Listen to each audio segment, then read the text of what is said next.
Hello students. तो हम लोगों ने लाइफ स्पैन का डिस्कशन क्या कर लिया था, कंप्लीट कर लिया था। लाइफ स्पैन के डिस्कशन के बाद अब हम लोग कंप्लीटली रिप्रोडक्शन के कॉन्सेप्ट पे एंटर करते हैं। ठीक है, तो अब हम लोग रिप्रोडक्शन के बारे में पढ़ना क्या करने जा रहे हैं, स्टार्ट करने जा रहे हैं। हम लोग सबसे पहले रिप्रोडक्शन को डिफाइन करेंगे, रिप्रोडक्शन के बारे में बात करेंगे। अभी जो अपने आपको प्रीवियस लेक्चर में एक बार बताया होगा, रिप्रोडक्शन की सिग्निफिकेंस आपको याद है ना। रिप्रोडक्शन की सिग्निफिकेंस क्या होती है? तो रिप्रोडक्शन की सिग्निफिकेंस ये होती है क्योंकि डेथ सर्टेन है, तो जो इस अर्थ में लाइफ की कंटिन्यूटी मेंटेन है, तो इस अर्थ में लाइफ की कंटिन्यूटी को कौन मेंटेन कर रहा है? रिप्रोडक्शन ही। रिप्रोडक्शन की ही वजह से स्पीसीज की कंटिन्यूटी मेंटेन रहती है, जिसको हमने कहा था परपेचुएशन ऑफ स्पीसीज कहा था। ठीक है, वो बातें आपको क्लियर है। आपको लाइफ स्पैन पूरी तरह से क्लियर हो गया होगा। आपको सारी बातें याद होंगी कि लाइफ स्पैन जो होता है वो ऑर्गेनिज्म के साइज से रिलेटेड नहीं होता है। उसको हमने आपको जेनेटिक प्रीडिस्पोजिशन के साथ कनेक्ट किया था। ठीक है, फिर हमने आपसे कहा था ना, जिसका लाइफ स्पैन ज़्यादा है, जिसका लाइफ स्पैन कम है, आप उसको इकोलॉजिकल पॉइंट ऑफ व्यू से सर्वाइवल से क्या कर सकते हो, कनेक्ट कर सकते हो। जो ज़्यादा एडेप्ट है उसका लाइफ स्पैन क्या हो सकता है, ज़्यादा हो सकता है। ठीक है, वो सारी बातें किस पर डिपेंड करती है? जीन्स पर डिपेंड करती है। फिर उसके बाद हमने आपको बताया था कि रिप्रोडक्शन जो होता है वो बेसिकली कितने टाइप्स का होता है? 2 टाइप्स का होता है। एसेक्सुअल रिप्रोडक्शन होता है और सेक्सुअल रिप्रोडक्शन होता है। आपको पता है कि ये जो इम्प्रूवमेंट होता है, नई नई स्पीसीज का फॉर्मेशन होता है, एवोल्यूशन होता है, ये सब किस में होता है? सेक्सुअल रिप्रोडक्शन में। लेकिन जो एसेक्सुअल रिप्रोडक्शन होता है वो कुछ इस टाइप का रिप्रोडक्शन होता है जिसमें जेनेटिक इन्फॉर्मेशन क्या रहती है, स्टोर रहती है। दुनिया में जो पहले रिप्रोडक्शन आया था, तो इस दुनिया में आने वाला जो फर्स्ट मेथड ऑफ रिप्रोडक्शन था वो कौन सा था? एसेक्सुअल था। फिर जैसे जैसे एवोल्यूशन हुआ तो एसेक्सुअल किधर की तरफ से शिफ्ट का हो गया? तो एसेक्सुअल शिफ्ट होकर क्या हो गया? सेक्सुअल हो गया। ठीक है, नेक्स्ट हम लोगों ने ये भी बात की थी कि जो यूनिसेलुलर ऑर्गेनिजम्स होते हैं, ठीक है, फॉर एग्जांपल अमीबा, तो उसको हम लोग ये मानते हैं कि वो इमॉर्टल है। और उसको हम लोगों ने इमॉर्टल को क्यों मानते हैं, ठीक है, कैसे मानते हैं, तो उस बात को हम लोगों ने पढ़ लिया था। हमने आपको ये पढ़ा दिया है कि वो फेवरेबल कंडीशन में अपनी डेथ से अपने आप को कैसे बचा ले जाता है, क्योंकि वो सेनिसेंस फेज आने से पहले रिप्रोडक्टिव फेज में ही अपने आप को बाइनरी फिजन के थ्रू क्या कर लेता है? डिवाइड कर लेता है। और जैसे ही अनफेवरेबल कंडीशन आती है तो अनफेवरेबल कंडीशन में वो स्पोरुलेशन करता है, वो मल्टीपल फिजन करता है, ठीक है, इंसिस्टेशन करता है। तो इंसिस्टेशन एंड स्पोरुलेशन को मिलाकर हम मल्टीपल फिजन कह सकते हैं। और मल्टीपल फिजन में हमने आपको बताया था कि एक पेरेंट जो होता है वो कई सारी डॉटर में क्या कर जाता है? स्प्लिट कर जाता है। ठीक है, उसकी हमने आपको क्लिप्स भी दिखाई थी, वीडियो क्लिप्स भी दिखाई थी, तो आपको वो सारी बातें क्या हो गई होंगी? क्लियर हो गई होंगी। आपको याद है ना, हमने आपको मल्टीपल फिजन में कहा था कि मल्टीपल फिजन में जो अमीबा होता है वो दोनों चीजें शो करता है। अभी आप इकोलॉजी भी पढ़ोगे, ठीक है, तो एक चैप्टर की बात को जब हम दूसरे चैप्टर की बात से कनेक्ट करते हैं ना, तब आप समझना कि आपका कॉन्सेप्ट उस बात को लेकर बहुत ज़्यादा क्या है? इम्प्रूव हो गया। ठीक है, कि जितने भी अच्छे क्वेश्चंस फ्रेम होते हैं वो ठीक इसी तरह से फ्रेम किए जाते हैं कि एक चैप्टर की बात को दूसरी चैप्टर की बात से कनेक्ट करते हैं। ठीक है, तो हमने कौन सी बात को कनेक्ट किया था? तो हमने आपको उस बात को कनेक्ट किया था ना कि जैसे जब हम लोग मल्टीपल विजन देखेंगे तो मल्टीपल विजन में जो इंसिस्टेशन वाला पार्ट है, ठीक है, तो इंसिस्टेशन वाला पार्ट एक तरह से पेरिनेशन है, एक तरह से एडेप्टेशन है, उसको हमने सस्पेंड एडेप्टेशन के साथ भी कनेक्ट किया है। आपको ये इकोलॉजी में पढ़ाया जाएगा। ठीक है, और आपको जब यहाँ पर पढ़ाया जाता है ना मल्टीपल फिजन, तो आपको सिर्फ इतना ही बता दिया जाता है कि मल्टीपल फिजन का मतलब क्या है? रिप्रोडक्शन। लेकिन आपको उसको दोनों एंगल से सोचना है। मल्टीपल फिजन जो है वो मेथड ऑफ प्रोपेगेशन भी है और मल्टीपल फिजन जो है वो मेथड ऑफ क्या है? पेरिनेशन भी है। जबकि आप इसको अगर बैक्टीरिया के साथ कंपेयर, हमने आपको कहा था ना, बैक्टीरिया के एंडोस्पोर के साथ अगर कंपेयर करोगे तो आपको होता है एंडोस्पोर फॉर्मेशन को मेथड ऑफ प्रोपेगेशन माना गया है। ठीक है, लेकिन बहुत सारे बॉटनिस्ट ने कहा है कि वो मेथड ऑफ प्रोपेगेशन से ज़्यादा बेहतर क्या है? मेथड ऑफ पेरिनेशन है। तो इन ट्रू सेंस, सही मायने में हम लोग बैक्टीरिया के एंडोस्पोर फॉर्मेशन को मेथड ऑफ पेरिनेशन तो कह सकते हैं, लेकिन मेथड ऑफ प्रोपेगेशन नहीं। लेकिन यहाँ पर क्या हुआ था? अमीबा में जो इंसिस्टेशन हुआ है बिल्कुल उसी की जैसे हुआ है जैसे बैक्टीरिया में एंडोस्पोर है। ठीक है, तो यहाँ पर उसको हम मीन्स फॉर पेरिनेशन के साथ साथ मेथड ऑफ प्रोपेगेशन, ये सारी बातें हम लोगों ने देख ली। ठीक है, तो अब हम लोगों ने ये देख लिया था, ये भी देख लिया था जो टाइप ऑफ रिप्रोडक्शन होता है सेक्सुअल और सेक्सुअल, ये किन बातों पर डिपेंड करता है। तो हमने आपको बॉडी ऑर्गेनाइजेशन बताया था, हमने आपको हैबिटेट बताया था, हमने आपको इंटरनल फिजियोलॉजी बताया था। ठीक है, फिर उसके बाद हमने आपसे कहा था कुछ बेसिक फीचर्स होते हैं, तो कुछ बेसिक फीचर्स होते हैं जो कि रिप्रोडक्शन में क्या होते हैं? कॉमन होते हैं। ठीक है, मेरे ख्याल से ये सारी बातें हम लोगों ने अभी करना बाकी है। ठीक है, हाँ ठीक है, ये सारी बातें करना बाकी है। अभी हम लोगों ने सिर्फ किसके बारे में बात कर रखा था? लाइफ स्पैन के बारे में बात कर रहा था और अमीबा की मॉर्टलिटी के बारे में बात कर रखा है, ठीक है। वो जो बेसिक फीचर कॉमन होते हैं हर टाइप ऑफ रिप्रोडक्शन में, वो आज हम लोग देखेंगे, ठीक है। और कौन कौन सी बातें होती हैं जिस पर क्या कहते हैं रिप्रोडक्शन क्या करता है, डिपेंड करता है, वो सारी बातें आज हम लोग देखेंगे, ठीक है। तो सबसे पहले हम लोग रिप्रोडक्शन को डिफाइन करते हैं। तो अब आपको पता है, आपने 11th में लिविंग वर्ड वाला चैप्टर पढ़ा है, तो लिविंग वर्ड वाले चैप्टर में ही आपने रिप्रोडक्शन के बारे में आपको थोड़ा सा आइडिया है। वहाँ पर रिप्रोडक्शन के बारे में क्या लिखा था, रिप्रोडक्शन के बारे में ये लिखा था कि ऑर्गेनिज्म अपनी ही जैसी प्रोजनी को क्या करता है, प्रोड्यूस करता है, और वो जो प्रोजनी को प्रोड्यूस करता है वो अपने पेरेंट से मोर और लेस सिमिलर होता है, ठीक है। तो organisms produce progeny which is or more or less similar to their parents, ठीक है। वहाँ पर जो मोर सिमिलर वाली बात लिखी होती है, तो मोर सिमिलर आपको पता है, अभी हमने आपसे कहा क्या कि दो टाइप के ब्रॉड लेवल पे रिप्रोडक्शन है, एसेक्सुअल है और सेक्सुअल है, ठीक है। अभी हम एसेक्सुअल और सेक्सुअल के बीच में बहुत ज़्यादा आपको डिफरेंसेस बताएंगे। एसेक्सुअल में वेरिएशन जनरली नहीं आता है और सेक्सुअल में जनरली वेरिएशन आता है, ठीक है। तो जब एसेक्सुअल में वेरिएशन नहीं आएगा तो एसेक्सुअल में जो प्रोजनी बनेगी वो अपने पेरेंट से क्या होगी, सिमिलर होगी। जब एसेक्सुअल रिप्रोडक्शन होता है ना, तो वहाँ पर मियोसिस नहीं होती है, क्रॉसिंग ओवर नहीं होता है, तो किसी भी तरह से गैमेट्स में क्या कहते हैं, वहाँ गैमेट का फॉर्मेशन नहीं हो रहा है, तो वहाँ पर किसी भी तरह से चेंजेस नहीं आते हैं। और जब चेंजेस नहीं आते हैं तो जो प्रोजनी होती है वो एज इट इज किसके जैसी होती है, तो प्रोजनी एज इट इज किसके जैसे होती है, पेरेंट जैसी होती है, ठीक है। जबकि सेक्सुअल रिप्रोडक्शन में मियोसिस है, तो क्रॉसओवर भी होता है, इंडिपेंडेंट असॉर्टमेंट भी होता है, फर्टिलाइजेशन होता है सेक्सुअल रिप्रोडक्शन में, तो यहाँ पर क्या आ जाता है, वेरिएशन आ जाता है। तो लेस सिमिलर प्रोजनी कहाँ प्रोड्यूस होगी, सेक्सुअल रिप्रोडक्शन में, और मोर सिमिलर प्रोजनी कहाँ प्रोड्यूस होगी, एसेक्सुअल। अब किसी के दिमाग में ये आ रहा है कि जब एसेक्सुअल में जो प्रोजनी एग्जैक्ट अपने पेरेंट जैसे होती है, तो वहाँ पर मोर क्यों लिखा हुआ है ना, उसको तो एग्जैक्ट कॉपी लिखा होना चाहिए। तो ऐसा आप लोग बिल्कुल मत सोचना कि एसेक्सुअल जो रिप्रोडक्शन से जो प्रोजेनीज बनती हैं उसमें वेरिएशन आने की कोई भी वजह नहीं होती है, ऐसा नहीं है।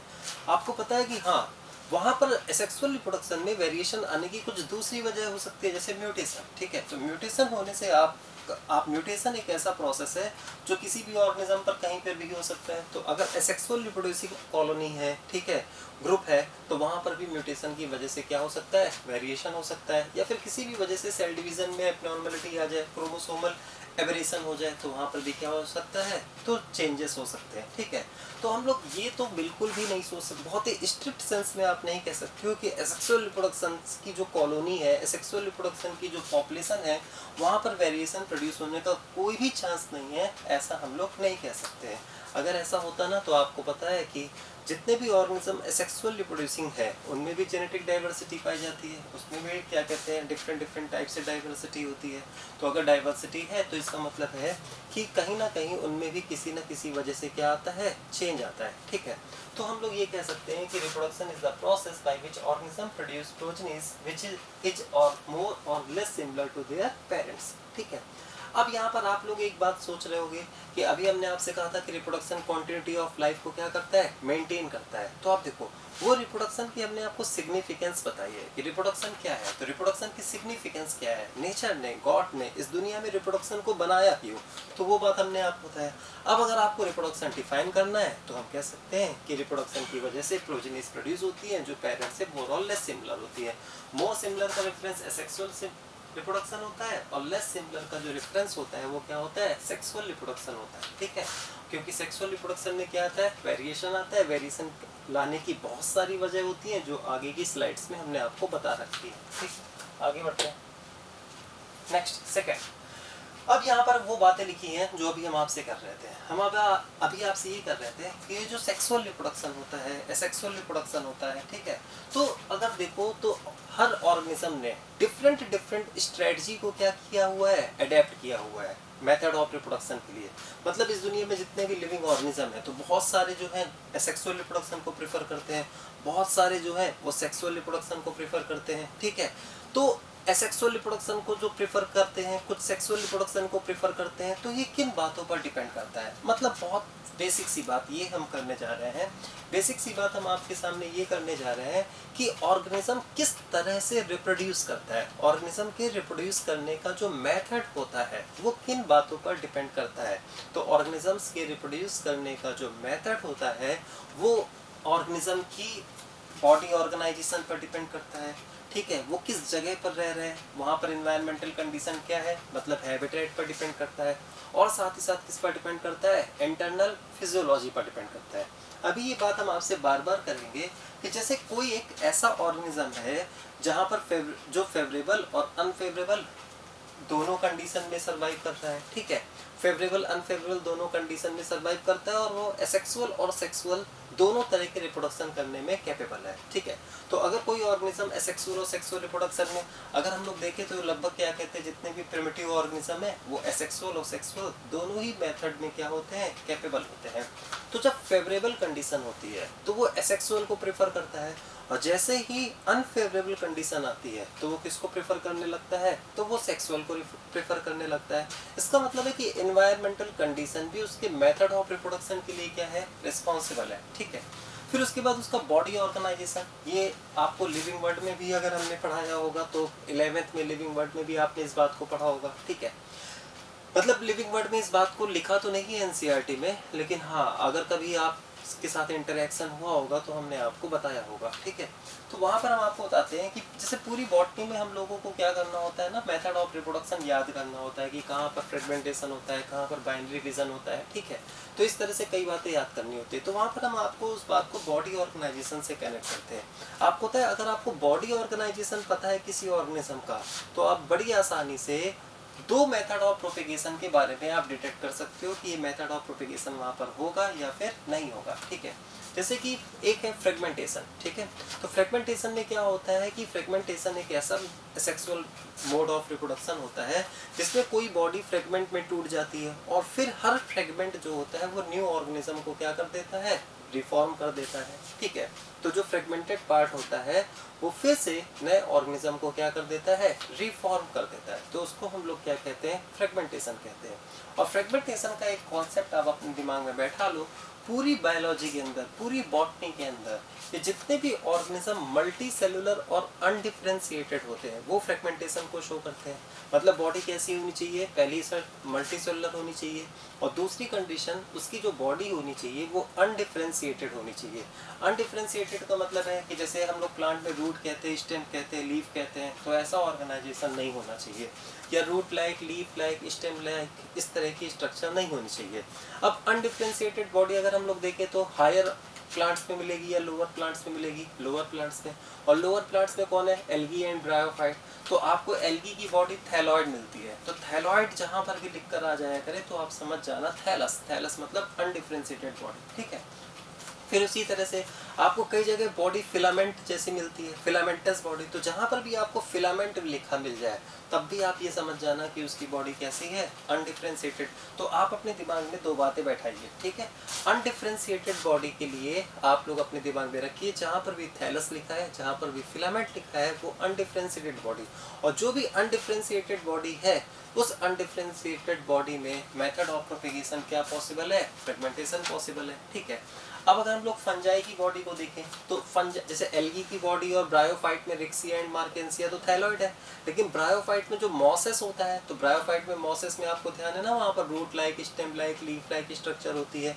तो मॉसेस में तो क्या कहते हैं, root like, stem like, leaf like structure है, इसका मतलब है उसकी डिफरेंशिएटेड बॉडी है, तो मॉसेस में फ्रेगमेंटेशन नहीं होगा, ठीक है।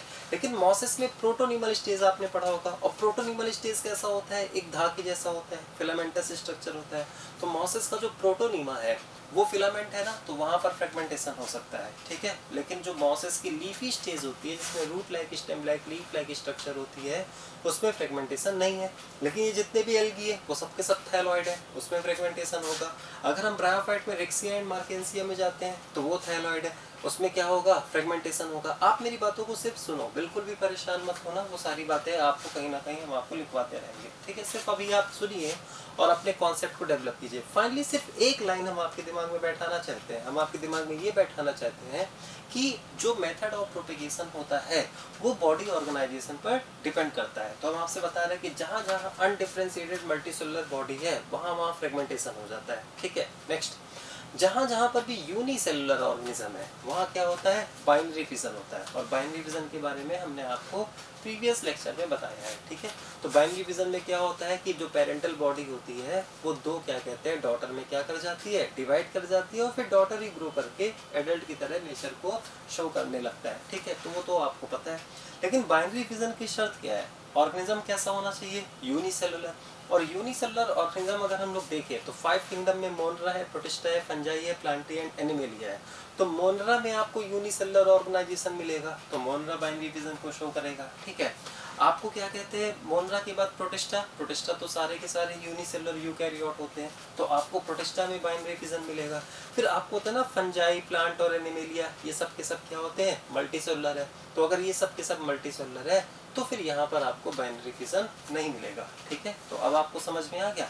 फाइनली हम आपको इतना बताना चाह रहे हैं कि body organisation method of reproduction को डिसाइड करता है, ठीक है। जैसे जैसे बॉडी ऑर्गेनाइजेशन मल्टीसेलुलर कॉम्प्लेक्स होता चला गया तो ऑर्गेनिज्म ने एसेक्सुअल से किधर की तरफ अपने आप को शिफ्ट कर लिया, तो ऑर्गेनिज्म ने अपने आप को एसेक्सुअल से सेक्सुअल की तरफ क्या कर लिया, शिफ्ट कर लिया, ठीक है।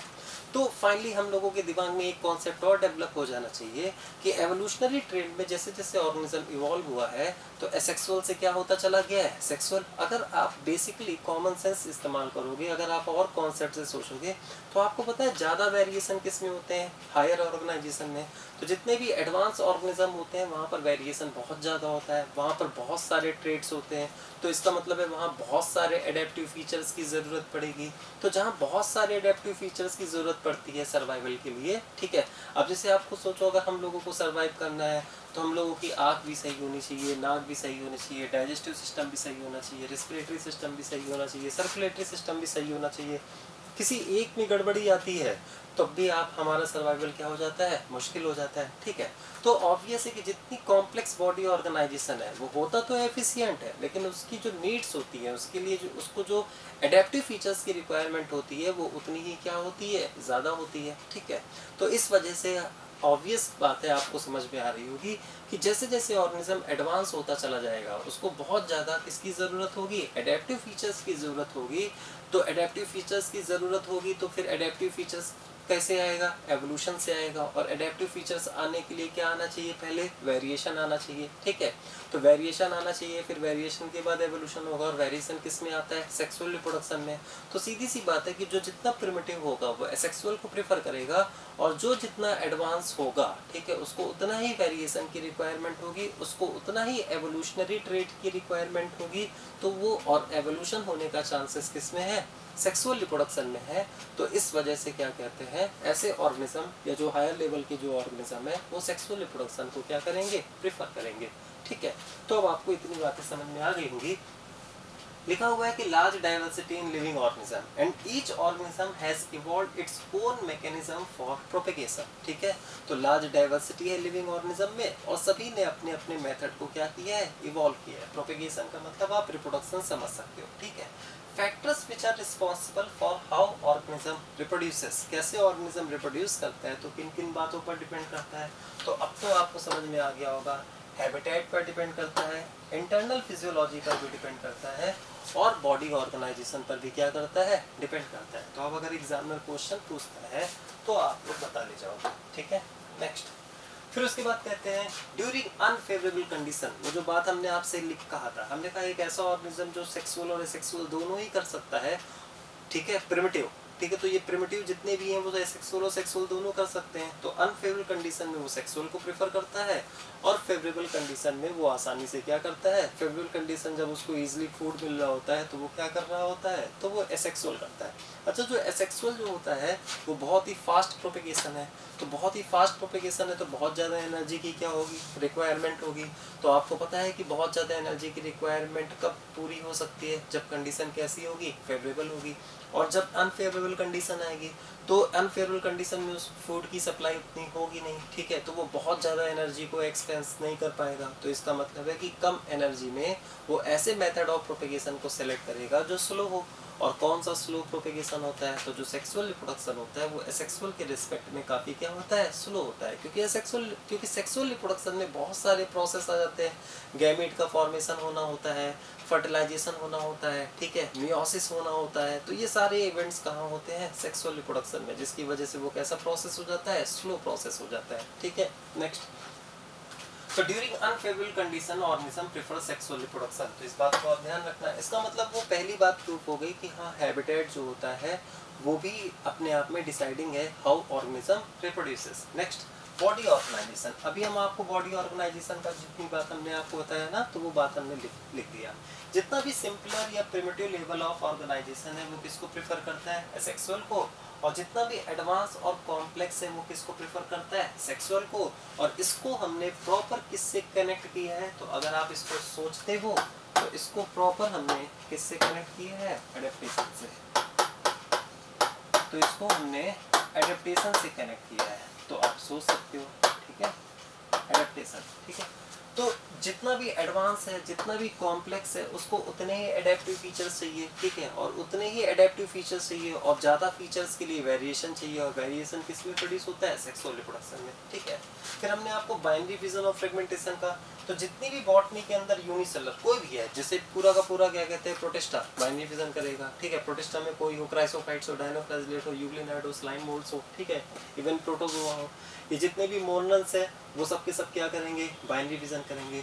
और फिर फ्रेगमेंटेशन में क्या होता है, अच्छा बाइनरी विजन आपको सिंपली पता है ना, बाइनरी विजन में क्या होता है, तो बाइनरी विजन में पेरेंट सेल सीधे किस में डिवाइड कर जाती है, दो डॉटर में। फ्रेगमेंटेशन आगे चलकर हम आपको और क्लियर करेंगे, बाइनरी विजन में हम और भी बातें करेंगे, अभी एक जनरल बात।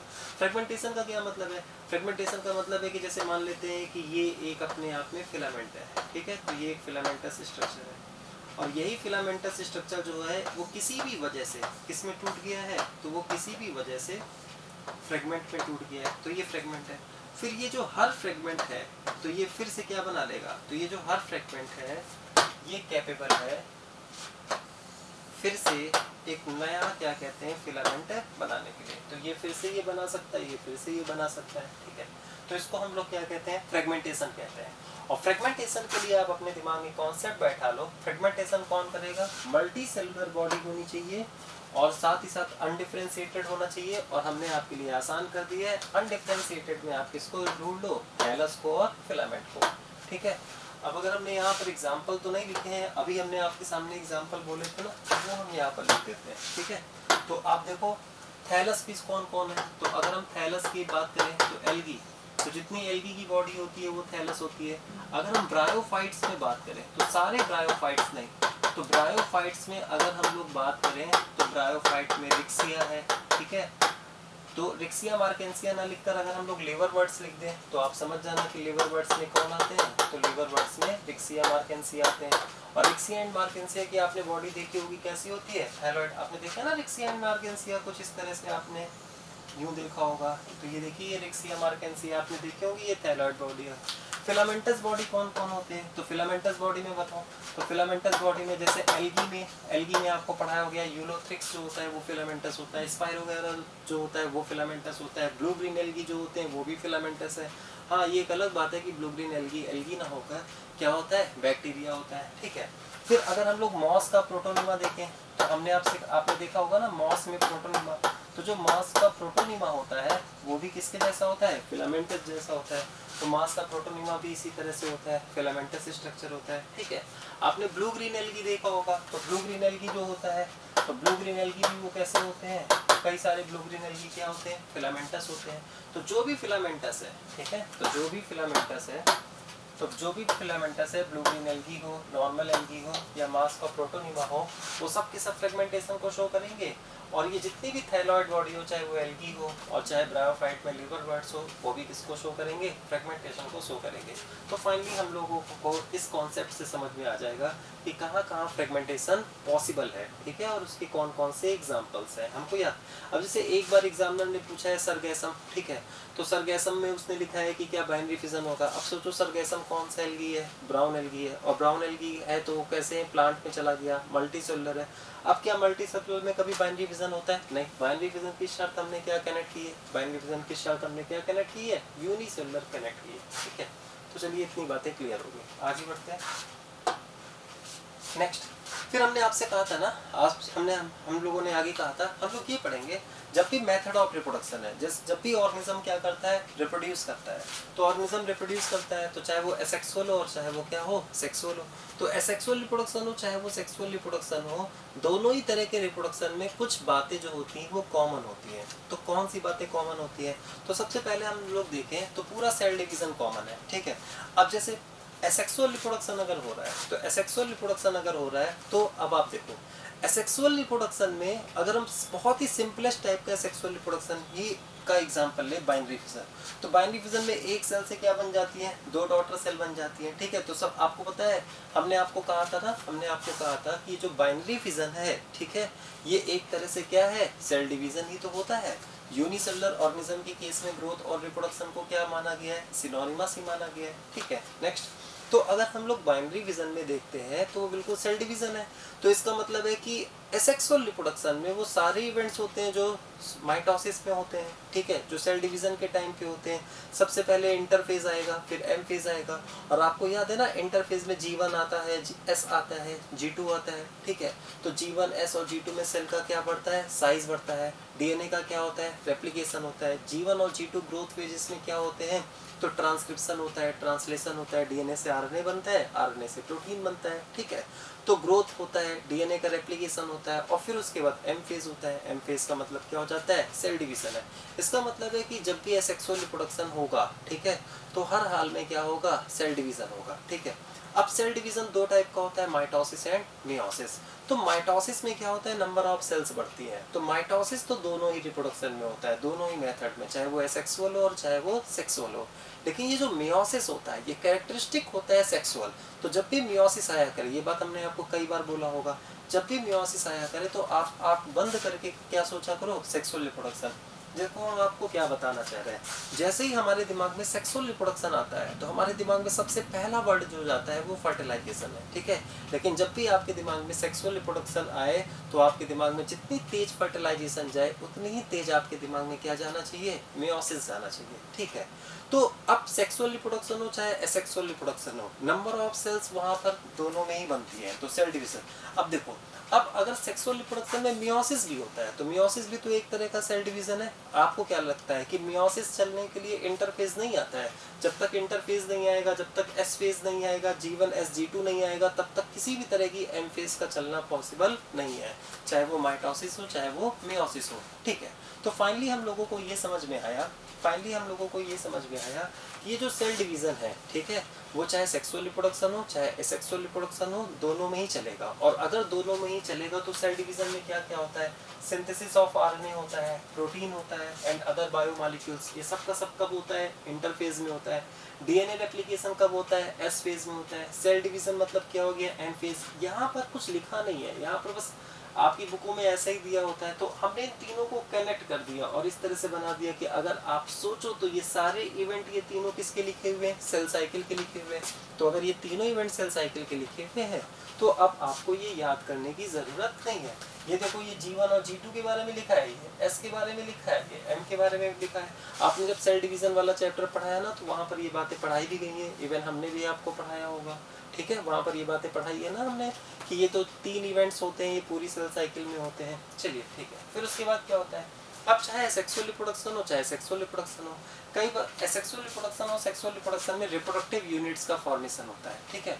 रिप्रोडक्टिव यूनिट जैसे कि गैमीट हो सकता है या फिर कुछ वेजिटेटिव प्रोपेग्यूल्स हो सकते हैं, ठीक है। तो वेजिटेटिव प्रोपेग्यूल्स में जैसे बहुत सारे वेजिटेटिव प्रोपेग्यूल्स होते हैं जिसमें बड्स होते हैं, ठीक है, और उसी बड्स के थ्रू क्या होता है, प्रोपेगेशन होता है। तो बड को हम लोग क्या मान सकते हैं, रिप्रोडक्टिव बड को हम लोग क्या मान सकते हैं, रिप्रोडक्टिव यूनिट मान सकते हैं, ठीक है। आप लोगों ने मॉर्फोलॉजी में ट्यूबर पढ़ा है, कॉर्न पढ़ा है, राइजोम पढ़ा है, बल्ब पढ़ा है, ठीक है। आपने रनर पढ़ा है, सकल पढ़ा है, ऑफसेट पढ़ा है, ठीक है, स्टोलन पढ़ा है। तो अब वो सब, ये जो रनर होता है, सकर होता है, स्टोलन होता है, ऑफसेट होता है, ये सब के सब अपने आप में क्या है, रिप्रोडक्टिव यूनिट है। तो ये सब एसेक्सुअल में होता है। अगर हम सेक्सुअल की बात करें तो सेक्सुअल में रिप्रोडक्टिव यूनिट कौन है, तो सेक्सुअल में सीधा सीधा रिप्रोडक्टिव यूनिट कौन है, गैमीट है, ठीक है। तो आपको इसका मतलब है कि रिप्रोडक्टिव यूनिट का फॉर्मेशन दोनों ही तरह के रिप्रोडक्शन में होता है, ठीक है।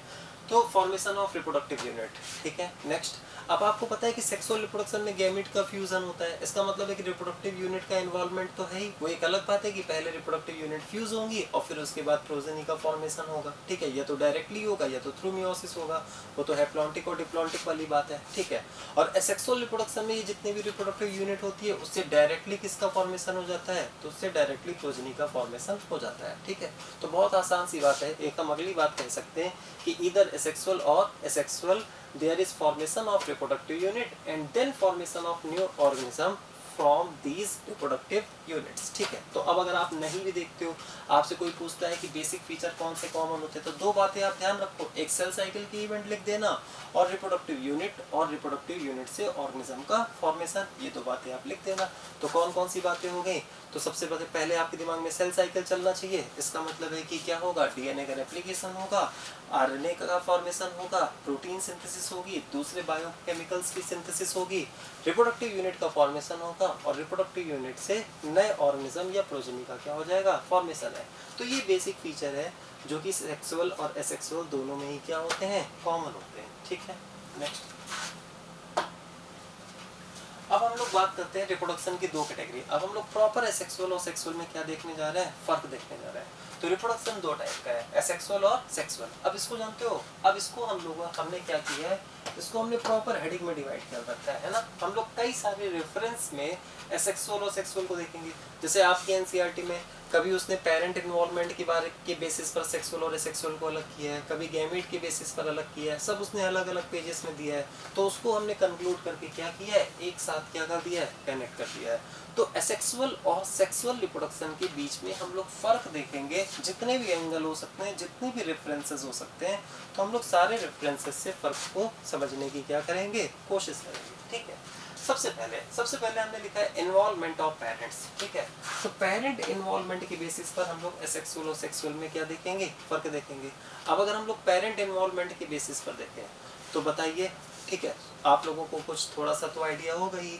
अगर हम एसेक्सुअल रिप्रोडक्शन की बात करें तो एसेक्सुअल रिप्रोडक्शन में अगर देखो, सीधे पहुंच जाओ, देखो जब भी कभी भी किसी भी कॉन्सेप्ट के बारे में आपको सोचना हुआ करे ना, तो सबसे पहले आप क्या किया करो, उसके सबसे प्रिमिटिव मोड में पहुंचा करो, ठीक है। क्योंकि आपको प्रिमिटिव मोड ही उसके रूट के बारे में बताता है, उसकी सबसे बेसिक बात आपको बताता है, ठीक है।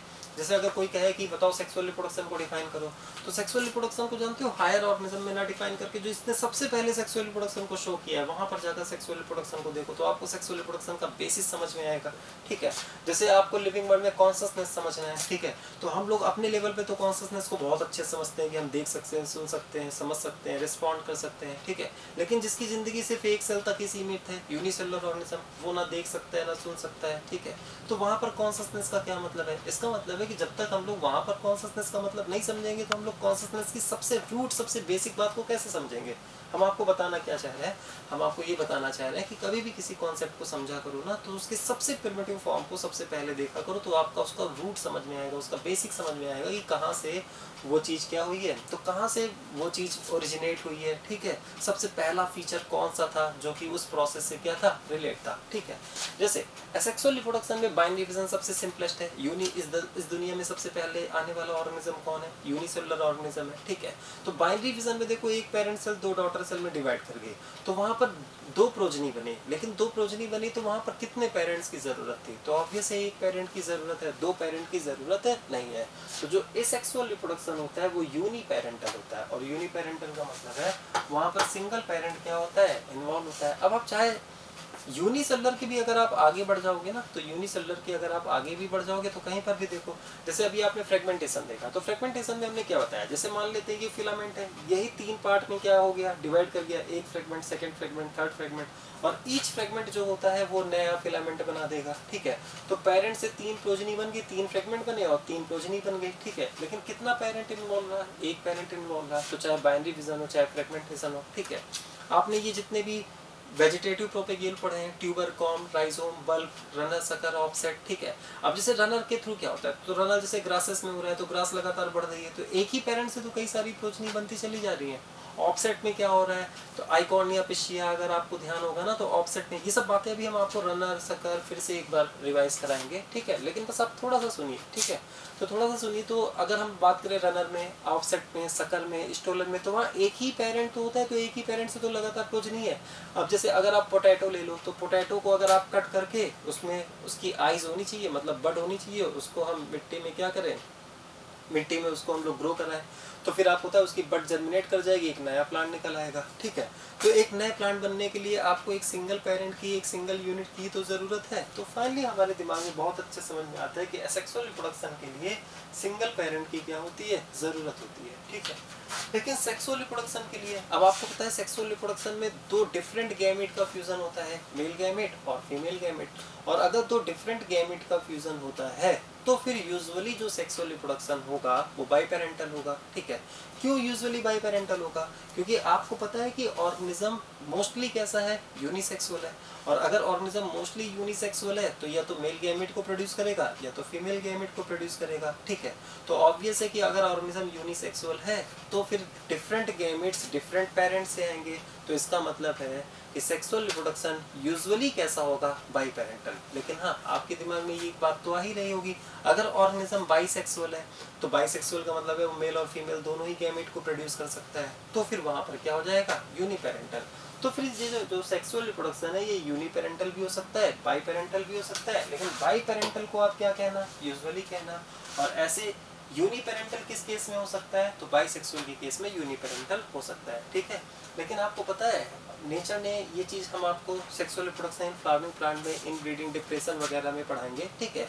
नेचर में जहाँ पर बाइसेक्सुअलिटी भी होती है ना, तो जहाँ पर भी बाइसेक्सुअलिटी भी होती है वहाँ पर भी नेचर इस बात को पसंद नहीं करता है कि वहाँ पर क्या हो, वहाँ पर उसी ऑर्गेनिज्म का मेल गैमेट उसी ऑर्गेनिज्म के फीमेल गैमेट को क्या करे, फ्यूज करे। नेचर इस बात को प्रेफर नहीं करता है। वहाँ पर भी क्रॉस प्रमोट होता है। क्रॉस प्रमोट करता है कहने का मतलब भले ही बाइसेक्सुअलिटी है, ठीक है, भले ही बाइसेक्सुअलिटी है, लेकिन बाइसेक्सुअलिटी होने के बावजूद भी क्या होना चाहिए, एक का गैमेट दूसरे में और दूसरे का गैमेट पहले वाले में ट्रांसफर होना चाहिए, ठीक है।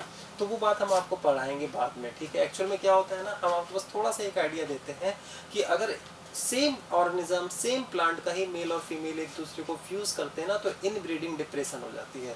और इनब्रीडिंग डिप्रेशन जैसे आपने जेनेटिक्स में पढ़ा होगा ना, जितनी ज़्यादा आप सेल्फिंग करोगे, तो सेल्फिंग का वही मतलब होता है, ठीक है, कि उसी प्लांट के मेल और फीमेल को फ्यूज कराएं, ठीक है। तो जितना ज़्यादा सेल्फिंग कराओगे तो रेसेसिव कैरेक्टर के एक्सप्रेस होने का चांस क्या हो जाता है, बढ़ जाता है, ठीक है।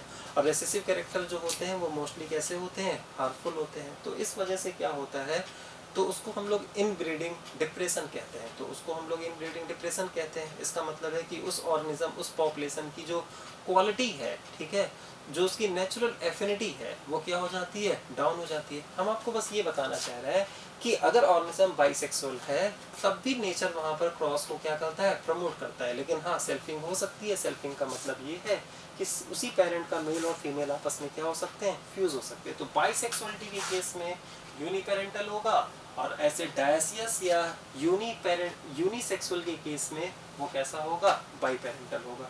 क्या आपको समझ में आ गया? फिर से सुनो, बाइसेक्सुअलिटी के केस में कैसा हो जाएगा, यूनिपेरेंटल होगा, और डायसियस या यूनिसेक्सुअलिटी के केस में कैसा हो जाएगा, बाइपेरेंटल। मेरे ख्याल से ये पॉइंट आपको हमेशा के लिए ध्यान रहेगा, ठीक है। आगे बढ़ते हैं। Next, involvement of gametes. तो अब एक अगला पॉइंट, इन्वॉल्वमेंट ऑफ गैमेट्स।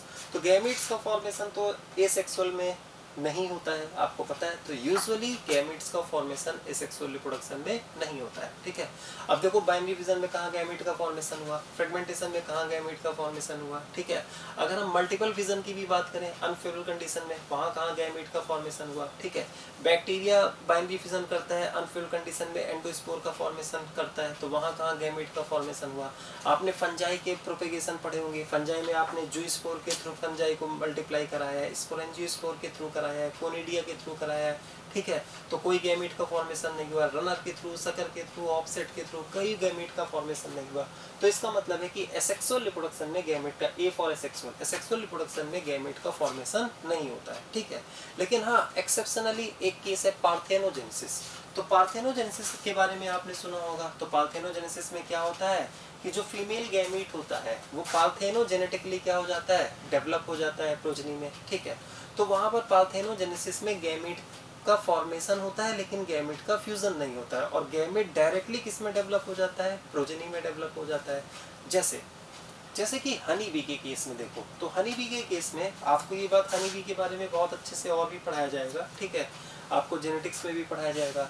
अगर हम लोग हनी बी में बात करें तो आपने सुना होगा हनी बी में फीमेल 2 टाइप की होती है, क्वीन होती है, ठीक है, और उसके बाद क्या होती है, वर्कर होती है। और ये जो फीमेल होती है ये कैसी होती है, डिप्लॉयड होती है। और हनी बी के केस में जो मेल होता है उसे हम लोग क्या कहते हैं, ड्रोन कहते हैं, और मेल कैसा होता है, हैप्लॉयड होता है। फिर से सुनो, हनी बी के केस में जो फीमेल होती है वो 2 है टाइप की, एक क्वीन है और दूसरी क्या है, वर्कर है।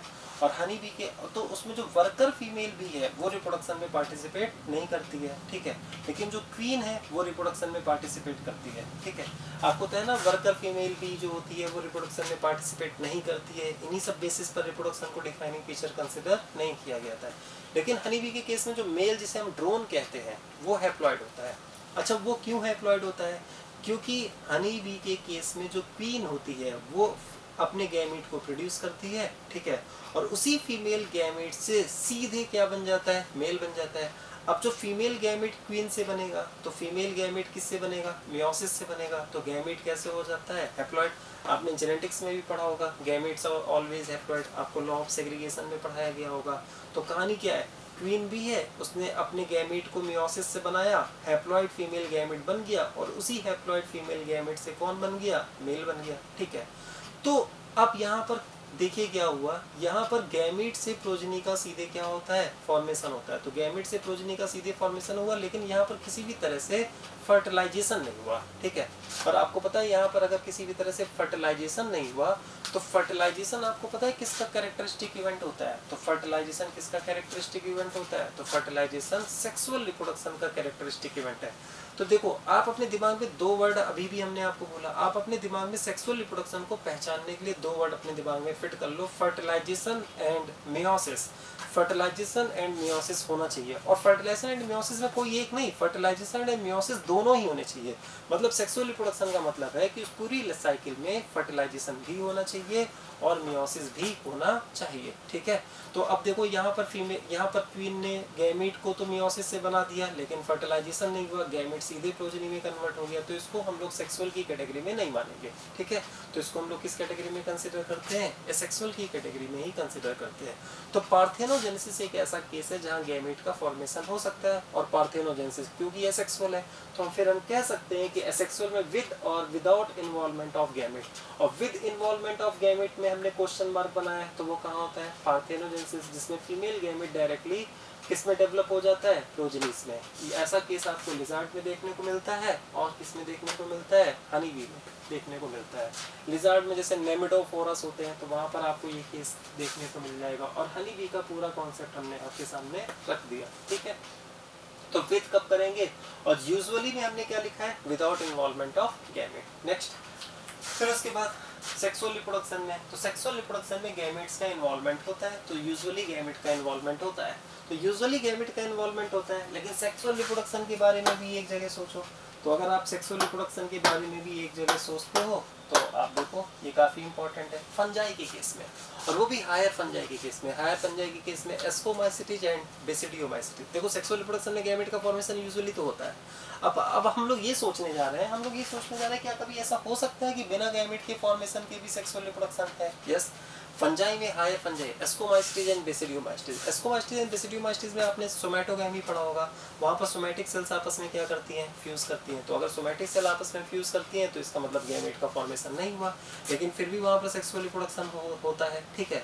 तो वहाँ पर सोमैटोगैमी होती है। तो सोमैटोगैमी होती है, सोमैटोगैमी मतलब सोमैटिक सेल का फ्यूजन। अच्छा, गैमी आ गया, फ्यूजन आ गया, और फ्यूजन का मतलब भी होता है फर्टिलाइजेशन। तो देखो, फर्टिलाइजेशन आ गया। अब कुछ लोग ये सोच रहे होंगे कि अरे अभी तो आपने बताया कि सिर्फ फर्टिलाइजेशन नहीं होना चाहिए, फर्टिलाइजेशन एंड मियोसिस दोनों होना चाहिए। तो यस, तभी तो हमने ये बनाया कि आप सोचते ही रहो, ये आपका काम है, आप सोचते रहो, फिर आपके दिमाग में क्वेश्चन आए तो देखो वो हम आपको जवाब देते हैं।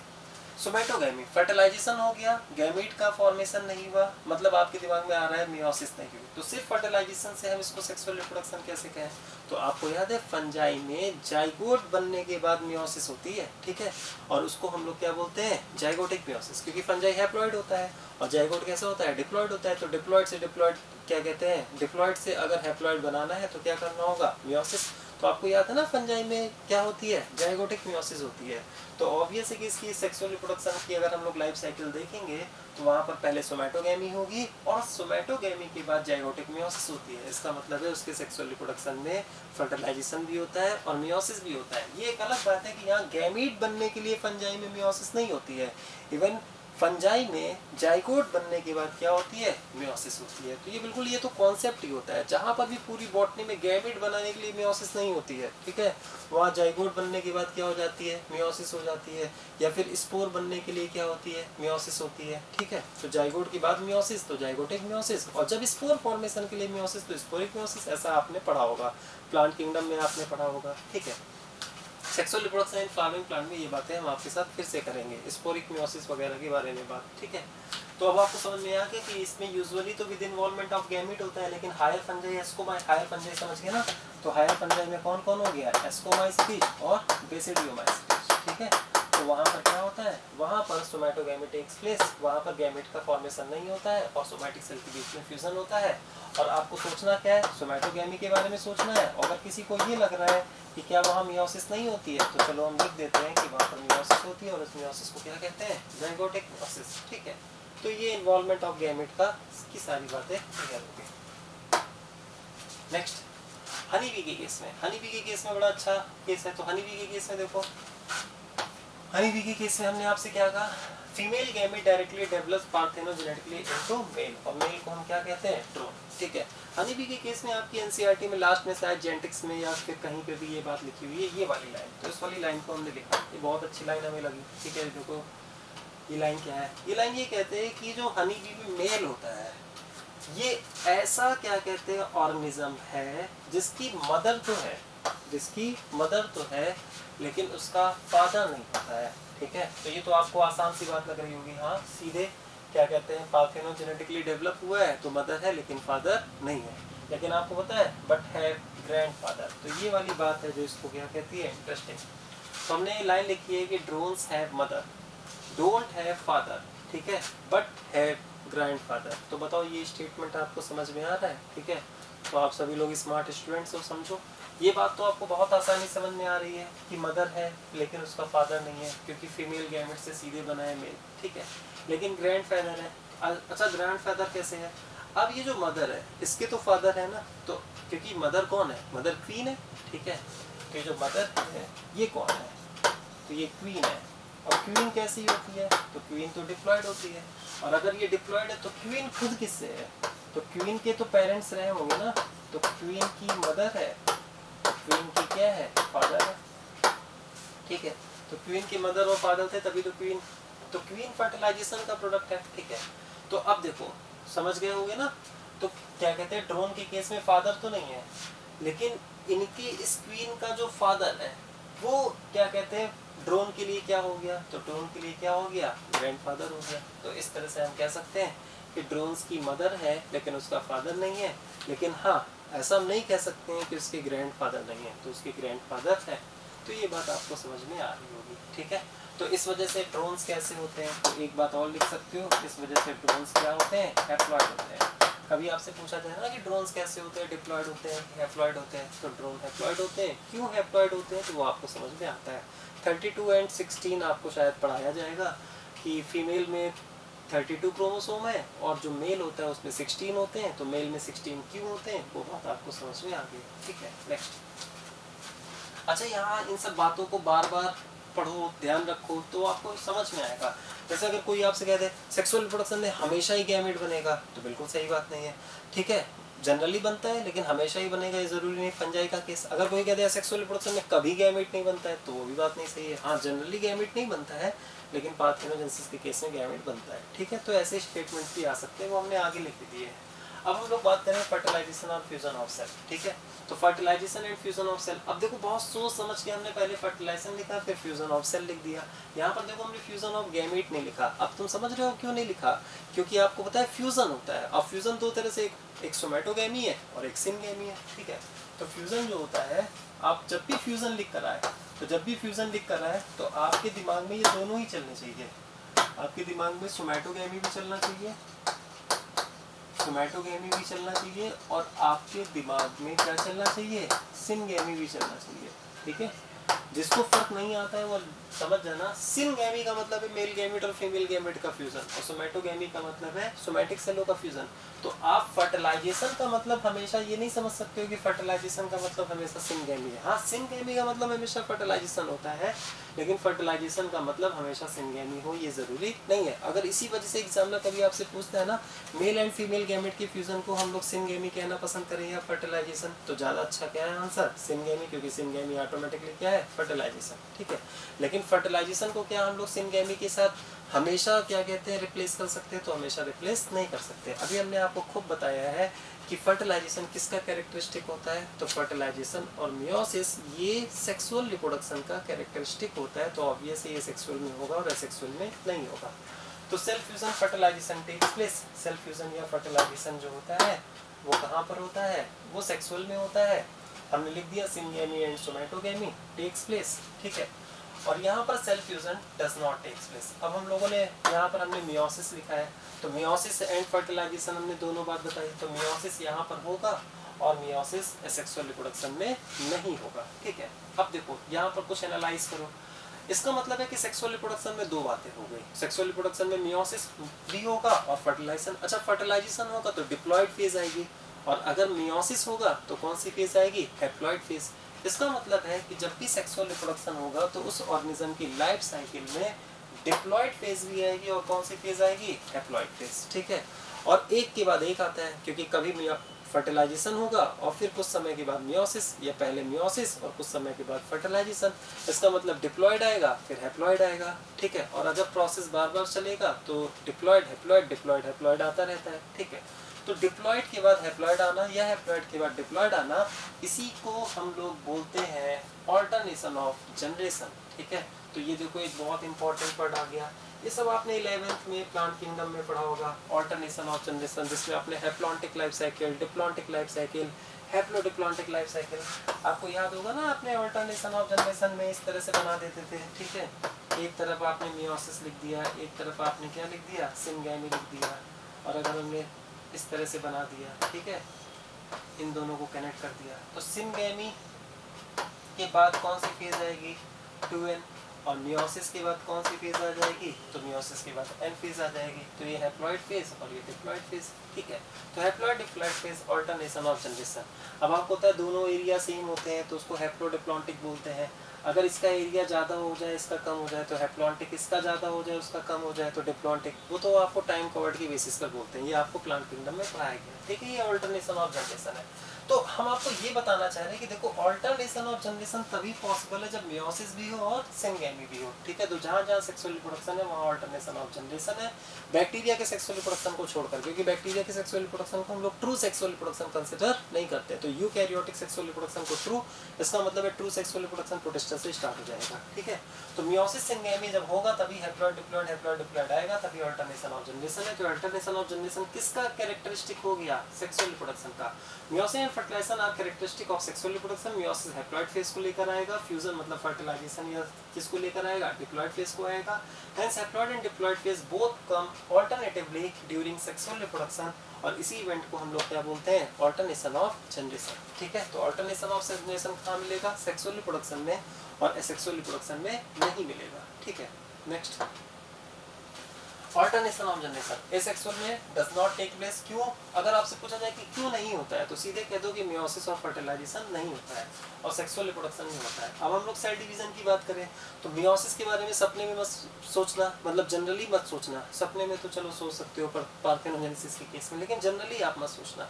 तो मियोसिस जो होता है वो क्या कहते हैं, एक तरह से आप सीधे कह सकते हो, सीधे कहना है सेक्सुअल रिप्रोडक्शन में मियोसिस नहीं होता है, ठीक है। एक्सेप्शन एक अलग बात होती है, जनरल कॉन्सेप्ट में यही लिखेंगे नहीं होता है, ठीक है। लेकिन अगर हम लोग यहाँ पर बात करेंगे तो यहाँ पर mitosis and meiosis, cell division, अगर cell division point of view से तो माइटोसिस भी होगा, मियोसिस भी होगा। क्योंकि माइटोसिस तो एक ऐसा प्रोसेस है ना कि माइटोसिस में क्या होता है, नंबर ऑफ सेल्स बढ़ती हैं। तो अगर सेक्सुअल रिप्रोडक्शन अगर हो रहा है तो बहुत सारे ऐसे इवेंट होंगे उसकी पूरी लाइफ साइकिल में जिसमें नंबर ऑफ सेल्स को बढ़ाना ही होगा। जैसे अगर हम लोग बात करें ना हैप्लोडिप्लॉन्टिक लाइफ साइकिल की बात करें, अब जैसे जाइगोट बन गया, डिप्लॉइड बन गया, लेकिन जाइगोट से एम्ब्रियो भी तो बनना है, तो वो भी पूरी सेक्सुअल लाइफ साइकिल में ही आएगा। तो जाइगोट से एम्ब्रियो बनते समय क्या होगा, माइटोसिस होगा। स्पोर से गैमेटोफाइट बनना है, तो स्पोर से गैमेटोफाइट भी बनना है, तब भी क्या होगा, माइटोसिस होना ही है। ठीक है, तो इसका मतलब है कि माइटोसिस एक जनरल इवेंट है, वो तो हर जगह होगा ही। ठीक है, सेक्सुअल लाइफ साइकिल जब हम लोग देखते हैं ना तो वहाँ पर गैमेटोफाइट स्पोरोफाइट बनता है, तो गैमेटोफाइट जो होता है वो स्पोर से बनता है, स्पोरोफाइट जो होता है वो जाइगोट से बनता है। ठीक है, तो उसके लिए माइटोसिस तो होना है। अब ये इंपॉर्टेंट है मियोसिस, तो ये तो हमको पता है कि ये सिर्फ कहाँ पर होगा, सेक्सुअल रिप्रोडक्शन में होगा। ये सारी बातें आपको समझ में आ गया, ऑल्टरनेशन ऑफ जनरेशन को लेकर क्लियर हो गए, और आप लोग सेल डिवीजन को लेकर भी क्या हो गए होगे, क्लियर। आगे बढ़ते हैं वेरिएशन। ठीक है, तो अब तक आपके दिमाग में काफ़ी कुछ बन गया होगा कि कहाँ वेरिएशन आएगा और कहाँ वेरिएशन नहीं आएगा। अब देखो सीधी बात, फर्टिलाइजेशन जब होता है तो फर्टिलाइजेशन है, और जनरली कैसा होता है, बाई पेरेंटल होता है, तो दो अलग अलग पेरेंट है। ठीक है, मदर एंड फादर। तो आपको क्या लगता है, मदर एंड फादर दोनों दिखने में एक जैसे हैं, तो दोनों कितने अलग अलग होते हैं। ठीक है, तो वो सिर्फ अपने गैमेट को लेकर ही अलग नहीं है, वो अपने बहुत सारे क्या कहते हैं कैरेक्टर्स को लेकर भी क्या होते हैं, अलग होते हैं। ठीक है, हाँ ये एक अलग बात है कि गैमेट में सारे कैरेक्टर्स की इन्फॉर्मेशन आ जाती है।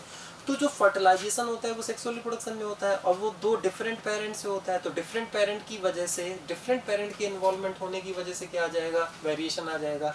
इसका मतलब प्रोजेनी में मदर की भी इन्फॉर्मेशन है, फादर की भी इन्फॉर्मेशन है, तो इसका मतलब वेरिएशन आ जाएगा, तो सेक्सुअल रिप्रोडक्शन में वेरिएशन आएगा। ठीक है, फर्टिलाइजेशन की वजह से।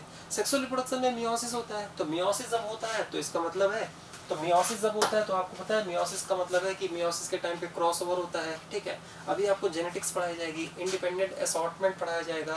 तो जब मियोसिस होता है ना, तो मियोसिस जब होता है तो वहाँ पर आप लोग इंडिपेंडेंट असॉर्टमेंट को भी समझोगे। ठीक है, तो इंडिपेंडेंट असॉर्टमेंट की वजह से वेरिएशन आता है। ठीक है, अब ये जो इंडिपेंडेंट असॉर्टमेंट वाला कॉन्सेप्ट है ये माइटोसिस में नहीं एप्लीकेबल है, ये अभी आपको जब जेनेटिक्स में law of segregation, law of independent assortment पढ़ाया जाएगा ना, तो उसको सेल डिवीजन के साथ कनेक्ट किया जाएगा।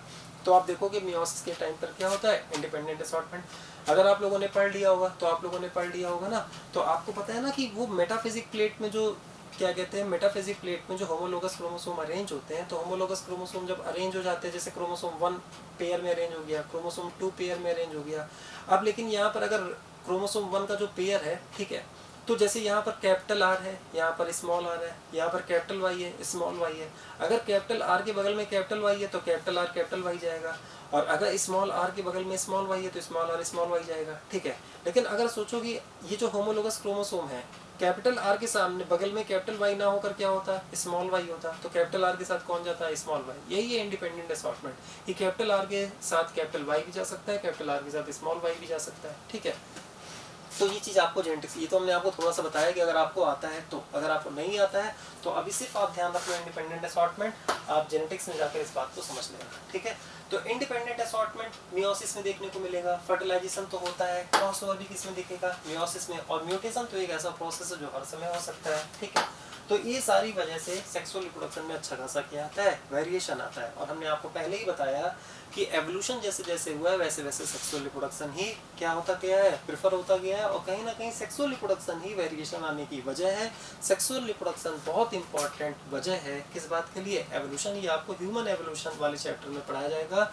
डार्विन ने सेक्सुअल रिप्रोडक्शन को ही मेन क्या कहते हैं इवेंट कंसिडर किया था एवोल्यूशन के लिए। वो तो ह्यूगो ड्यूडीज थे जो बाद में आकर उन्होंने बताया था कि म्यूटेशन इंपॉर्टेंट इवेंट होता है वेरिएशन के लिए। ठीक है, तो चलिए वो तो ह्यूमन एवोल्यूशन वाली पार्ट है, बस इससे ये समझ में आ गया कि सारे प्रोसेसेस हैं जो कि वेरिएशन लाने के लिए क्या होते हैं, रिस्पॉन्सिबल। कई बार जब हमसे पूछा जाता है ना सेक्सुअल रिप्रोडक्शन में वेरिएशन कैसे आता है, तो हम लोग जानते हो सीधे क्या सोचते हैं, बस हम लोगों के दिमाग में क्रॉसओवर आ जाता है। ठीक है, हम लोग के दिमाग में फर्टिलाइजेशन आ जाता है, लेकिन तुम ध्यान रखना इंडिपेंडेंट असॉर्टमेंट ये भी अपने आप में इंपॉर्टेंट है। ठीक है, अब एसेक्सुअल रिप्रोडक्शन में, तो एसेक्सुअल रिप्रोडक्शन में तो कोई मियोसिस नहीं है। ठीक है, कोई फर्टिलाइजेशन नहीं है, तो मियोसिस कैंसिल हो गया, फर्टिलाइजेशन कैंसिल हो गया, तो फिर मियोसिस कैंसिल तो crossover cancel, independent assortment cancel, fertilisation cancel. तो इन तीनों की वजह से एसेक्सुअल रिप्रोडक्शन में कभी वेरिएशन नहीं आएगा, ठीक है।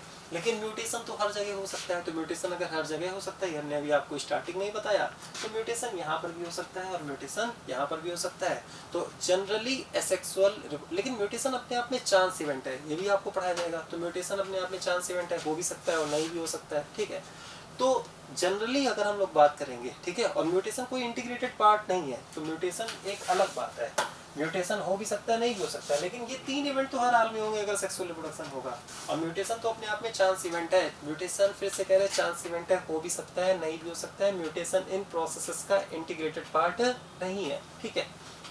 तो फाइनली हम लोग को ये समझ में आ गया कि जनरली एसेक्सुअल रिप्रोडक्शन में ये तीनों इवेंट ना होने का मतलब है किसी भी तरह का वेरिएशन प्रोड्यूस नहीं होगा। हाँ, अगर एसेक्सुअल रिप्रोड्यूसिंग ऑर्गेनिज्म में आपको वेरिएशन नजर आता है तो फिर इसका मतलब है कि वो किसकी वजह से हुआ होगा, म्यूटेशन की वजह से हुआ होगा, क्रोमोसोमल एबरेशन की वजह से हुआ होगा। इसका मतलब सेल डिवीजन के टाइम पे कोई क्रोमोसोमल एबनॉर्मलिटीज डेवलप हुई होगी, उसकी वजह से। ये भी आपको क्रोमोसोमल एबरेशन किस में पढ़ाया जाएगा, जेनेटिक्स में पढ़ाया जाएगा। तो आपको समझ में आ जाएगा कि हाँ, क्रोमोसोमल एबरेशन की वजह से भी क्या आ सकता है, variation.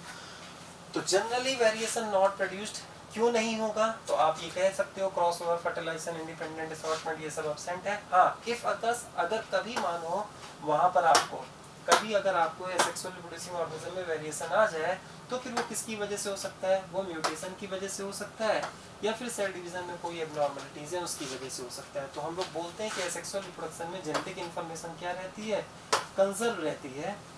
Hence progenies are genetically क्या होते हैं, आइडेंटिकल होते हैं। हेंस प्रोजेनीज आर जेनेटिकली, तो इसको हम ऐसे करते हैं, प्रोजेनीज आर जेनेटिकली कैसे होते हैं, आइडेंटिकल। तो प्रोजेनीज जो होती हैं वो जेनेटिकली कैसी होती है, आइडेंटिकल होती है।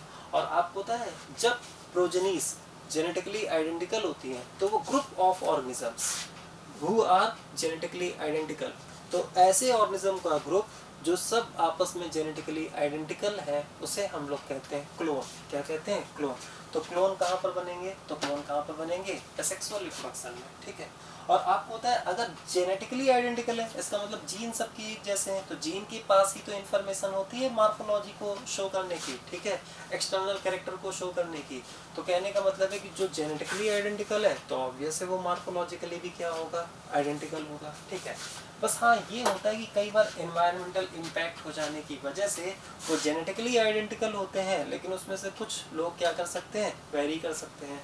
और वो किसकी वजह से हो सकता है, वो एनवायरमेंटल फैक्टर पर भी क्या करता है, डिपेंड करता है। मानो जेनेटिकली आइडेंटिकल प्रोजेनी एक जगह पानी ज़्यादा है, एक जगह पानी कम है, या एक जगह धूप ज़्यादा पड़ रही है, एक जगह कम पड़ रही है, तो भी ये फैक्टर हो सकता है कि उनमें वेरिएशन क्या हो, शो हो। लेकिन अगर दोनों को एक जैसी कंडीशन दी जाए तो जेनेटिकली आइडेंटिकल जो ऑर्गेनिज्म है वो सब के सब मॉर्फोलॉजिकली भी क्या होते हैं, सिमिलर होते हैं। तो group of organism having genetically and morphologically similarities, उसको हम लोग क्या कहते हैं, क्लोन्स कहते हैं। और क्लोन के हर मेंबर को हम लोग क्या कहते हैं, रैमेट कहते हैं, ठीक है। तो क्लोन समझ गए और रैमेट समझ गए। एसेक्सुअल रिप्रोडक्शन आपको समझ में आ गया होगा कि फास्ट है कि स्लो है, तो बहुत आसानी से बात आपको समझ में आती है, हमने आपको बता भी चुके हैं। एसेक्सुअल रिप्रोडक्शन में ना तो क्रॉस ओवर होना है, ना तो फर्टिलाइजेशन होना है, ना तो इंडिपेंडेंट असॉर्टमेंट मतलब मियोसिस वगैरह होना ही नहीं है। तो फिर एसेक्सुअल रिप्रोडक्शन अपने आप में कैसा प्रोसेस होगा, फास्ट प्रोपेगेशन होगा। और जबकि ये अपने आप में कैसा प्रोपेगेशन होगा, स्लो प्रोपेगेशन होगा। इस सारे पॉइंट्स आप याद रखना, ये सारे पॉइंट्स। अब ये नहीं कि ये फास्ट से बड़ा और स्लो, ये तो बहुत ही आसान सा पॉइंट है।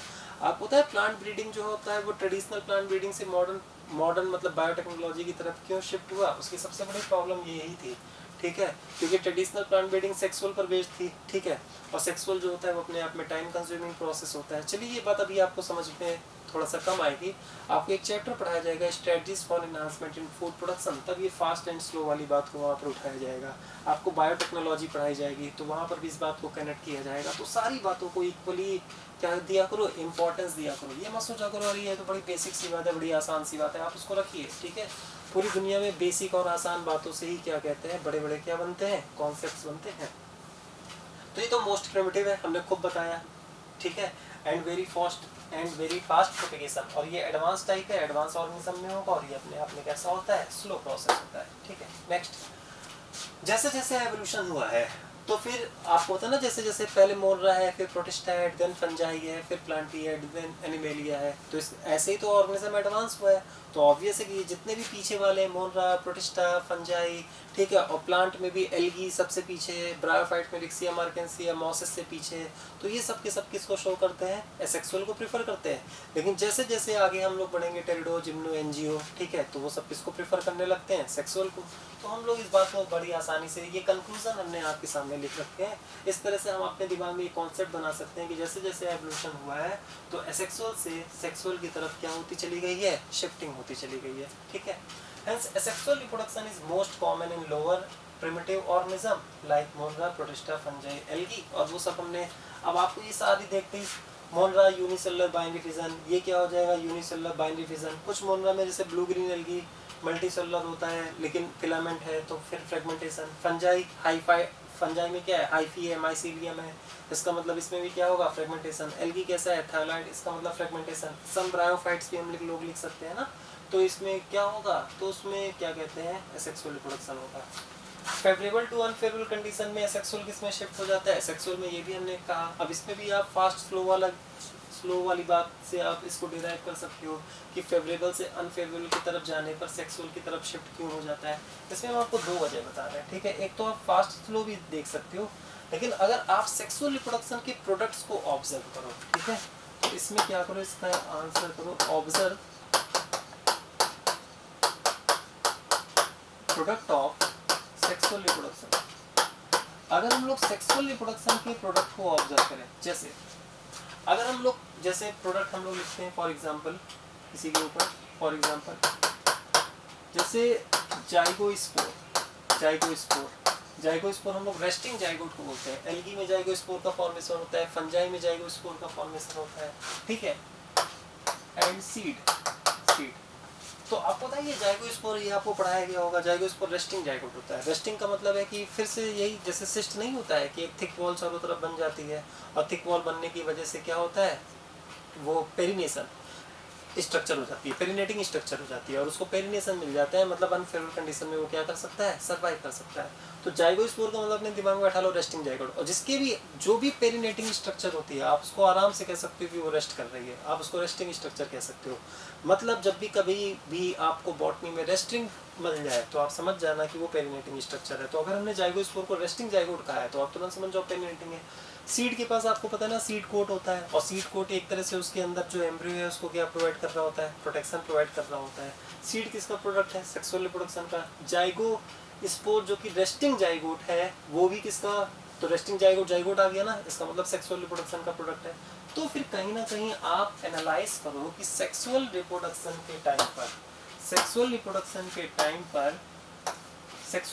के टाइम पर ऐसी स्ट्रक्चर्स बन रही हैं जो पेरिनेटिंग भी है। तो जो पेरिनेटिंग भी है तो इसका मतलब है कि कहीं ना कहीं सेक्सुअल रिप्रोडक्शन जो होता है वो अनफेवरेबल कंडीशन से क्या दे रहा होता है, तो अनफेवरेबल कंडीशन से सर्वाइवल को दे रहा होता है, ठीक है। और इस तरह से लास्ट स्लाइड की तरफ बढ़ते हैं। अब ये हमने कुछ स्टेटमेंट्स लिखे हैं कि आपको एग्जामिनर अगर क्या करना चाहे, कंफ्यूज करना चाहे, तो अगर आपको एग्जामिनर कंफ्यूज करना चाहे और वो आपको कंफ्यूज ना कर पाए, ठीक है, तो हमने स्टेटमेंट्स लिखे हैं। देखो पहला स्टेटमेंट आपको ट्रू एंड फॉल्स बताना है। Gamete formation always characterise sexual reproduction, ठीक है, तो बहुत आराम समझो। गैमेट फॉर्मेशन हमेशा सेक्सुअल रिप्रोडक्शन को क्या करता है, कैरेक्टराइज करता है। तो ये ट्रू है कि फॉल्स है, तो आप सोचो ना, गैमेट फॉर्मेशन अगर है, ठीक है, तो वो सेक्सुअल रिप्रोडक्शन को कैरेक्टराइज करेगा कि नहीं। अब यहाँ पर कैरेक्टराइज लिखा हुआ है, ठीक है। अब अगर हम पार्थेनोजेनेसिस वाली बात को हटा दें, ठीक है, तो पार्थेनोजेनेसिस वाली बात को हटा दें तो गैमेट फॉर्मेशन सेक्सुअल रिप्रोडक्शन को तो कैरेक्टराइज करता है। और वैसे भी हम यहाँ पार्थेनोजेनेसिस सोचे ही क्यों, क्योंकि जानते हो इसमें लिखा क्या है, गैमेट फॉर्मेशन अगर हो रहा है, गैमेट फॉर्मेशन क्या हमेशा सेक्सुअल रिप्रोडक्शन को कैरेक्टराइज करता है, कि अगर गैमेट फॉर्मेशन है तो सेक्सुअल रिप्रोडक्शन है, क्या हम ऐसा सोच सकते हैं, तो ऑब्वियसली जनरली हम सोच सकते हैं, ठीक है। अब आपके दिमाग में आ रहा होगा कि नहीं, पार्थेनोजेनेसिस की वजह से हम इस बात को हमें इस बात को कहना चाहिए कि gamete formation always characterise sexual reproduction, तो ठीक है।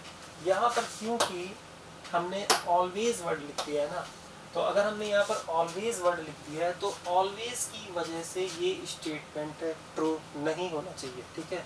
तो बिल्कुल बिना किसी कंफ्यूजन के आप स्टेटमेंट को क्या कर दो, फॉल्स कर दो, ठीक है। क्यों फॉल्स कर दो? अब देखो हम यहाँ पर दो बातें, क्योंकि यहाँ पर हमने ऑलवेज लिख दिया है। अब इसमें अगर हम ये बात करें always gamete formation always characterise, parthenogenesis में तो गैमेट बना लेकिन सेक्सुअल रिप्रोडक्शन नहीं हुआ, तो इसका मतलब है कि हमेशा गैमेट फॉर्मेशन क्या सेक्सुअल रिप्रोडक्शन को कैरेक्टराइज करेगा? नहीं, ठीक है। तो ये किस वजह से फॉल्स है? तो ये किस वजह से फॉल्स है? तो आपको यहाँ पर क्या ध्यान देना है, पार्थेनोजेनेसिस की वजह से हमने इसको क्या कहा, फॉल्स कहा। अब अगर हम एक स्टेटमेंट और बनाए, एक स्टेटमेंट हम ऐसा बनाए कि इसमें ऑलवेज को हटा दें, ठीक है, और ऑलवेज को हटाकर अगर हम स्टेटमेंट बनाए कि gamete formation characterise sexual reproduction, तो अगर हम ऑलवेज को हटाकर बनाए gamete formation characterise sexual reproduction, तो फिर ऑब्वियस है कि तब फॉल्स ना होकर क्या हो जाएगा, ट्रू हो जाएगा, ठीक है। तो कोई कंफ्यूजन नहीं होनी चाहिए। Next, sexual reproduction is always characterised by, is always sexual reproduction is always characterized by gamete formation। क्या सेक्सुअल रिप्रोडक्शन में हमेशा गैमेट फॉर्मेशन होता है? ये ट्रू है या फॉल्स है? तो फिर से याद करो फंजाई, फंजाई में सोमेटोगेमी होता है जहां पर गैमेट का फॉर्मेशन नहीं होता है, तो फिर से ये ऑलवेज आया है। अगर ऑलवेज नहीं होता तो sexual reproduction characterised by gamete formation, तब तो हम कह सकते हैं, लेकिन sexual reproduction is always characterised by gamete formation नहीं, फंजाई में नहीं होता है। तो ये भी हमें, ये सब बातें हमने इसी वजह से लिखी है ना, ये सब हमें ट्रू जैसे लगते हैं, लेकिन ये हमेशा ट्रू नहीं है, तो ये क्या हो गया, ये भी फॉल्स हो गया, ठीक है। Next, sexual reproduction always characterised by, फिर ऑलवेज आया, sexual reproduction always characterised by self fusion, meiosis, zygote formation. वैसे तो हम चाहते तो इसको अलग अलग करके स्टेटमेंट बना सकते थे, लेकिन बार बार वही लिखना पड़ता, ठीक है। तो एग्जाम्पल कोई एक या तीनों लिखकर, sexual reproduction always characterised by self fusion, yes, ठीक है। चाहे गैमेट बने और चाहे गैमेट ना बने, लेकिन सेल्फ फ्यूजन जरूर होगा, वो या तो सिंगेमी के फॉर्म में होगा या तो सोमेटोगेमी के फॉर्म में होगा। मियोसिस, यस, मियोसिस जरूर होगी। मियोसिस तीन टाइप की होती है, zygotic meiosis, gametic meiosis, sporic meiosis, उनमें से कोई ना कोई मियोसिस जरूर होगी। और जब सेल्फ फ्यूजन होगा, चाहे वो सोमेटोगेमी हो चाहे वो सिंगेमी हो, जाइगोट का फॉर्मेशन हमेशा होगा, तो yes, this statement is true, ठीक है। या फिर ये तीनों को इंडिपेंडेंटली भी अगर हम लिखेंगे तो ट्रू है। Next, sexual reproduction always characterised by embryo formation. क्या सेक्सुअल रिप्रोडक्शन में हमेशा एम्ब्रियो फॉर्मेशन होता है? ठीक है, तो आपको लगता है ना जाइगोट के बाद एम्ब्रियो बनता है, लेकिन नहीं, हमेशा कहाँ एम्ब्रियो बनता है? आपको पता है फर्स्ट एम्ब्रियोफाइट कौन है? फर्स्ट एम्ब्रियोफाइट हम लोग ब्रायोफाइट को कहते हैं, ठीक है। जाइगोट से एम्ब्रियो वहाँ बना, लेकिन एल्गी में तो जाइगोटिक मियोसिस होती है, जाइगोट बनते ही क्या हो जाती है, मियोसिस हो जाती है। फंजाई के केस में सेक्सुअल रिप्रोडक्शन में जाइगोटिक मियोसिस होती है, जाइगोट के बाद मियोसिस हो जाएगी। एम्ब्रियो तो डिप्लॉयड मल्टीसेलुलर स्ट्रक्चर होता है ना, और अगर जाइगोटिक मियोसिस होगी, जाइगोट के बाद मियोसिस होगी तो हैप्लॉयड स्ट्रक्चर बन जाएगा, इसका मतलब एम्ब्रियो का फॉर्मेशन नहीं होगा। तो जहाँ जाइगोटिक मियोसिस एल्गी के केस में, फंजाई के केस में, तो वहाँ पर सेक्सुअल रिप्रोडक्शन जो होता है उस समय एम्ब्रियो का फॉर्मेशन नहीं होता है। तो फिर इन्होंने ऑलवेज लिखा है कि क्या सेक्सुअल रिप्रोडक्शन में हमेशा एम्ब्रियो का फॉर्मेशन होगा, तो फिर ये स्टेटमेंट ट्रू होगा कि फॉल्स होगा, तो फिर ये स्टेटमेंट क्या होगा, फॉल्स, ठीक है। अब हम ये उम्मीद करते हैं कि एग्जामिनर आपको एसेक्सुअल और सेक्सुअल रिप्रोडक्शन में कंफ्यूज नहीं कर पाएगा, ठीक है। तो आपको ये समझ में आएगा। अब हम लोग नेक्स्ट लेक्चर में क्या पढ़ेंगे? अब हम लोग नेक्स्ट लेक्चर में टाइप्स ऑफ एसेक्सुअल रिप्रोडक्शन पढ़ेंगे, ठीक है। तो वो सारा प्रोसेस फिर से हम लोग बाइनरी विजन को डिटेल में करेंगे, उसमें हम आपको सिंपल बताएंगे, ठीक है। उसमें हम आपको ट्रांसवर्स बताएंगे, लॉन्गिट्यूडनल बताएंगे, फिर प्रॉपर फ्रेगमेंटेशन करेंगे, बडिंग करेंगे, फिर ये जितने भी वेजिटेटिव प्रोपेग्यूल्स हैं उनके बारे में बात कर लेंगे एक बार फिर से, जितने भी एसेक्सुअल स्पोर्स हैं, है ना, तो उनके बारे में हम लोग जनरल बात कर लेंगे, ठीक है। फिर वेजिटेटिव प्रोपेगेशन में जितना भी बाई नेचुरल मीन्स हम लोग पढ़ लेंगे, बाई आर्टिफिशियल मीन्स वो सब हम लोग पढ़ लेंगे, ठीक है। फिर उसके बाद हम लोग सेक्सुअल रिप्रोडक्शन करेंगे और फिर जाकर ये चैप्टर क्या हो जाएगा, कंप्लीट हो जाएगा, ठीक है। तो अब आप लोगों को एसेक्सुअल और सेक्सुअल रिप्रोडक्शन में किसी भी तरह की कोई कंफ्यूजन नहीं होगी, ठीक है। तो जल्दी जल्दी से हम लोग स्लाइड को देख डालें। तो जितने भी स्टेटमेंट्स है रिवीजन, तो जितने भी स्टेटमेंट्स है मेरे ख्याल से आपको बहुत अच्छे से क्लियर है, ठीक है। फिर जैसे जैसे एवोल्यूशन हुआ है तो क्या क्या हुआ है आपको समझ में आ गया है।